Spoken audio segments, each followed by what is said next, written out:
संत शिरोमणि श्री रविदास जी के चरणों में कोटि कोटि प्रणाम करता हूँ।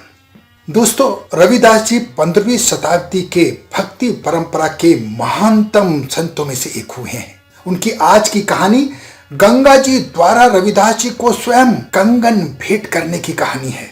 ये कहानी देखकर रविदासी लोग या जो रविदास जी को मानने वाले नहीं हैं, वो भी उनको कोटि कोटि प्रणाम करने के लिए बाध्य हो जाएंगे। ऐसा संत आज तक देखने को नहीं मिला है, ऐसी कथा आज तक सुनने को नहीं मिली है। एक दिन रविदास जी अपने घर पर बैठे हुए अपने जूते चप्पल बनाने का काम कर रहे थे, तभी कुछ ब्राह्मण उनके पास आते हैं। देखिए आगे क्या होता है।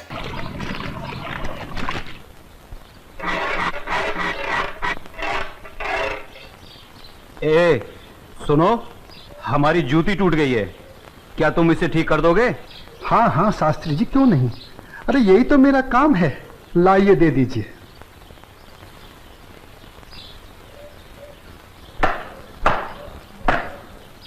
लीजिए शास्त्री जी, आपकी जूती ठीक हो गई। कितने पैसे हुए? जो मन करे दे दीजिए। ये लो। शास्त्री जी, पूरा ना मानो तो एक बात पूछूं? जो पूछना है जल्दी पूछो, हमारे पास समय नहीं है। आप लोग इतनी सुबह सुबह कहाँ जा रहे हैं? आज पूर्णिमा है, इसीलिए हम सब लोग गंगा स्नान करने जा रहे हैं। गंगा माँ के चरणों में दान पुण्य करके उनका आशीर्वाद प्राप्त करेंगे। परंतु तुम ये सब क्यों पूछ रहे हो? आप लोगों को देखकर मेरे मन में ख्याल आया था कि आप लोग जरूर किसी शुभ कार्य के लिए जा रहे हैं। अगर आप लोग मेरा भी एक काम कर दें तो आपकी बड़ी मेहरबानी होगी। करने योग्य होगा तो अवश्य करेंगे। जल्दी बताओ क्या काम है? शास्त्री जी, आज बड़ा शुभ दिन है और आज के दिन मैं भी चाहता हूँ कि कुछ दान पूर्ण करके गंगा माई का आशीर्वाद प्राप्त करूँ। शास्त्री जी, मेरी तरफ से ये दमड़ी गंगा माई को अर्पण कर दें तो आपकी बड़ी मेहरबानी होगी। ठीक है, दे देंगे। लाओ। ये क्या आदत कर रहे हैं? ज्ञानी होकर अज्ञानी जैसा काम करते हैं। क्यों, क्या हुआ? राम राम, आंखें होते हुए भी अंधों जैसी बात कर रहे हैं। ये छोटी जाति से है, अगर इसकी छुई हुई दमड़ी आपने छू ली तो आप भी अपवित्र हो जाएंगे। गंगा जी में डुबकी लगाने के बाद भी पवित्र नहीं हो पाएंगे। राम राम राम राम। हाँ, तुम ठीक कह रहे हो। सुनो, तुम अपनी दमड़ी इस पत्थर पर रख दो। जैसी आपकी आज्ञा। ओम अपवित्राय पवित्राय नमः। हाँ, अब ठीक है, अब आप इसे छू सकते हैं। ठीक है, चलो। शास्त्री जी, एक प्रार्थना और थी। आप क्या है?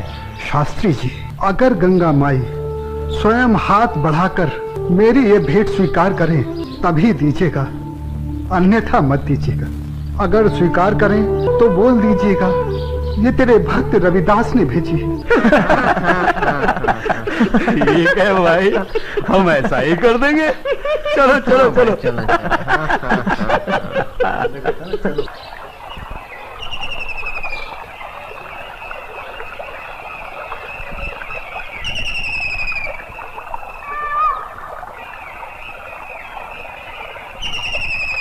जय हो गंगा मैया की।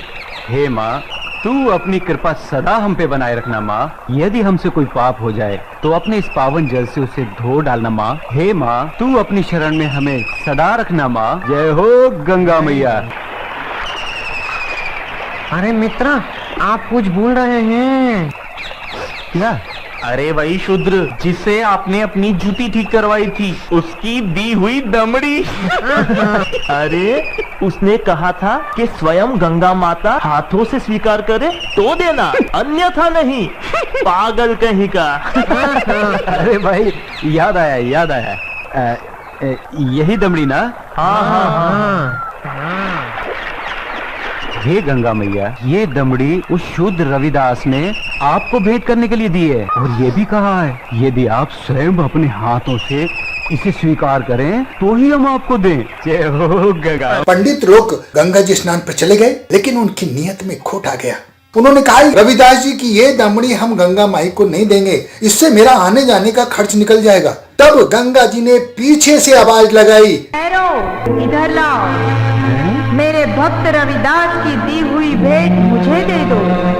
मैं अपने भक्त की भेंट स्वीकार करती हूँ। मैं अपने भक्त की भक्ति से बहुत प्रसन्न हूँ। लाओ, वो दमड़ी मुझे दे दो।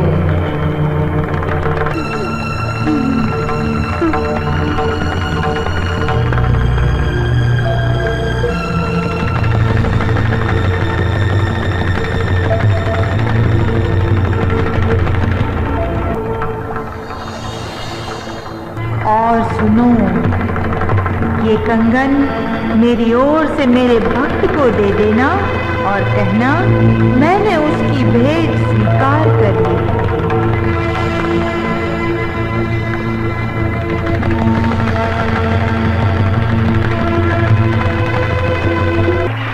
चलो भाई, चलो यहाँ से जल्दी चलो।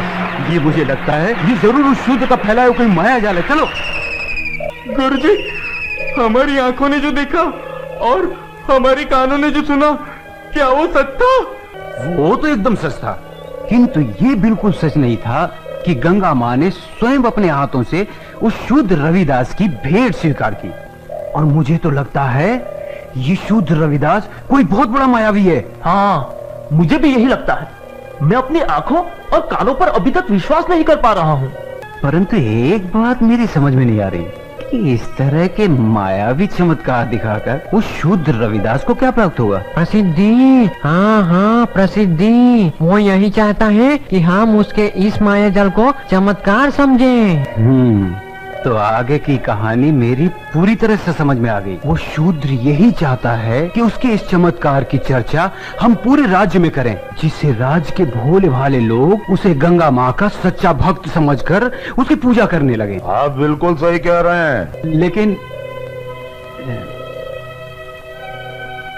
इस कंगन का क्या करें? अरे करना क्या है, दे देते हो शूद्र को। राम राम, कैसी मूर्खों जैसी बातें कर रहे हैं। ऐसा करते हैं, इस कंगन को महाराज के पास लेके चलते हैं। वो जरूर हमें इस कंगन के बदले में उचित इनाम देंगे। हाँ, यही ठीक रहेगा। तो चलो महाराज के पास चलते हैं। लेकिन उस रविदास के बच्चे से क्या कहेंगे हम? अरे हम उसके घर के सामने से ही नहीं जाएंगे। हाँ, बिल्कुल ठीक है। और वो इतना अंतर्यामी तो है नहीं। अरे उससे तो पता भी नहीं चलेगा कि गंगा माँ ने उससे देने के लिए कोई कंगन दिया भी है या नहीं। और देखो, ये कंगन गंगा माँ ने स्वयं अपने हाथों से हमें दिया है, इसलिए इस कंगन पर सिर्फ और सिर्फ हमारा अधिकार है। तो चलिए, ये तय हुआ कि कल हम सब महाराज के पास चलते हैं। और कल हम सब लोग डी बाबा वाले पेड़ के नीचे मिलते हैं। जय हो डी बाबा की। दोस्तों, आज का माहौल अलग है। रविदास जी ने उस माहौल में उस वक्त किससे कितनी टक्कर ली है, इसका इतिहास आपने पढ़ा होगा। कितने कष्ट उस वक्त रविदास जी ने झेले हैं, इसका एहसास आपको होगा। आज का माहौल अलग है, लेकिन उस माहौल में सबसे टकराना आसान काम नहीं था। कहना बहुत आसान होता है, लेकिन उस संत ने दिखा दिया कि ईश्वर पर सबका बराबर अधिकार है। ईश्वर ने किसी के माथे पर लिखकर नहीं भेजा है कि ये छोटी जाति से है और ये बड़ी जाति से है।